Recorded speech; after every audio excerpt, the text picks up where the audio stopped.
So, what do I think about feeling lost in your 20s? Well, one, I think we're all taking on new responsibilities. Two, I feel like we're uncertain of our own future and where we are. And we have assumptions or thoughts in our mind of future states, experiences, ways of living that we think are going to outbeat our current present state. Because we're so uncomfortable with where we're at, we envision futures where we will be happy, we will be satisfied, we will be fulfilled. And I think this is just us assuming that these future states will solve all our problems, which is primarily due to the fact because we never experienced those future states.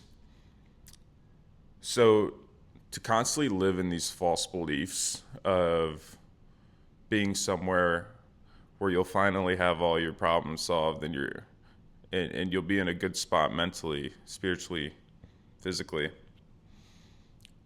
Maybe it's just us being naive.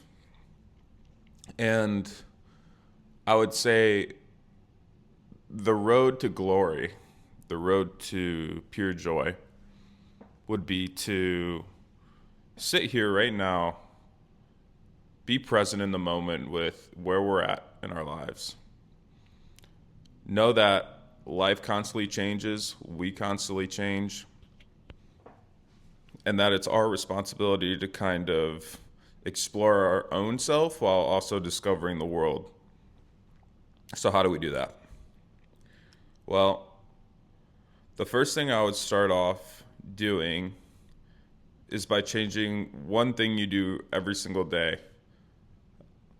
And that doesn't mean, you know, if you're a stomach sleeper, if you sleep on your stomach, sleep on your back. I would say do something out of your comfort zone. Do something you've never done before. Follow your own curiosity of the world. And what you'll start to realize is that there's so many things that you haven't done yet. There's so many things that you don't know about. It's kind of like the world is your oyster in a little bit. You don't know anything. And the state of constant learning and constant development of yourself keeps you preoccupied in the present moment and almost gets your dopamine firing in all cylinders for finding the present moment a lot more interesting than you once thought. So by constantly learning and developing and becoming someone that's just a well-rounded, smarter individual through what they know about the world, I feel like you become more confident, you become more aware, you enjoy life a little bit more. So, what do I mean by learning more about the world? Well, I think you have to just sit down, think about all the things you did as a kid, think about what you do every single day, and just look around for things that you would do and want to learn more about if no one were to pay you for it. If no one were to give you an approval or a thumbs up that this is the thing that you should be focusing on or learning more about. What kind of books did you read as a kid? What kind of video games did you play as a kid? What kind of activities did you do? What do you think about nonstop? And it's those subjects, when you untie them to external reasons for, I want to learn this thing to make X amount of money, or I want to learn this thing to make it a career or level up my resume. When you get rid of all that nonsense and you just focus on what do I want to learn just because I find it interesting, or just because I'm curious about it, or just because I think it would be really fun to learn more about. You kind of go down these states of flow and purpose and almost alignment with yourself that these things that I'm focused on and learning more about are unlocking new levels of myself in the world that I never even knew existed.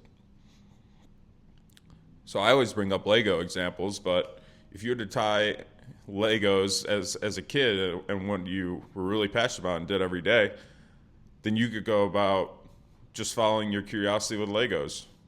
How do you create mocks? like what like figure collections are out there. How do you build from scratch? Um, I want to build my own maps for like Lego Zombies or something like that. Like just random stuff. You kind of just go down these paths that you would never find before if you didn't just follow your own brainwaves into what you actually care about. So following your curiosity is so huge. There's a book that I read about curiosity that is literally the strongest emotion or neural wave or whatever you want to call it in the brain. So many, I forget the exact stat, but hundreds of thousands of infants get injured every other year because their curiosity to play with a homeowner's gun, it outweighs their primal instinct to live. So curiosity overweighs the will to live and to protect ourselves. That's nuts. That's crazy. That's why people, kind of hang off of a cliff with one hand to take a picture or whatever, just to kind of experience what that feels like. I want to know what that feels like, and they could easily die. It's very crazy stuff. But following your curiosity is such a superpower. And I would highly recommend that for any 20-year-old out there, 20-ish-year-old. That's what I've been doing as a 24-year-old and quite some time now. And just not having any weights attached to that. I'm just following what I'm interested about at the end of the day. I'm not trying to win or achieve something out of it. I'm just trying to learn more. And I feel like through that compound interest of learning so many different things that you're naturally curious about, you start to figure out who you are at a deeper level throughout time. And eventually, those are the things that you understand that you love and cherish. You can become a master at that craft. And once you become a master at that craft, then, money flows, your lifestyle flows, everything that you were originally looking for kind of comes your way. But you can't really start the journey off thinking and expecting that cash or that fame, status, anything like that. You have to just start with natural curiosity, doing what you love, thinking about what you love, and just exploring. The rest will follow.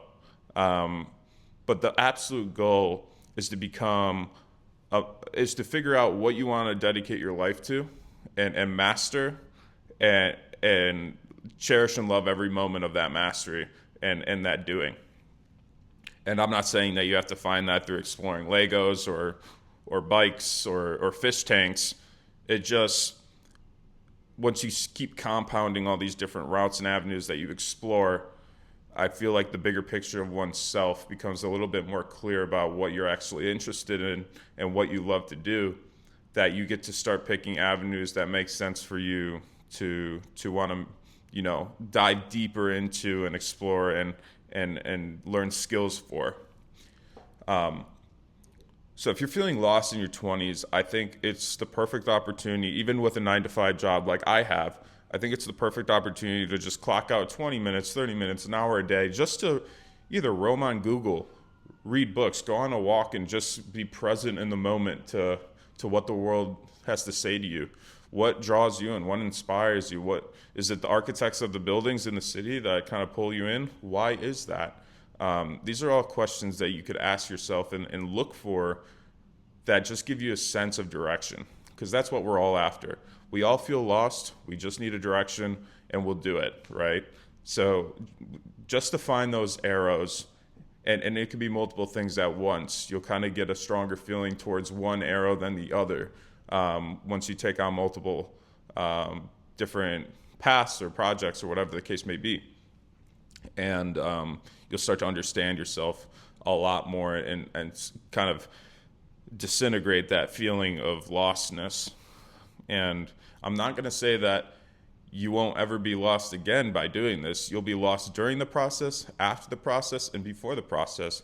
It just gives you a better, clearer picture than you would in the alternative state of just sitting and doing your normal old routine over and over again, because you're not learning anything new. You're not exploring the world and yourself, and you're just stagnant.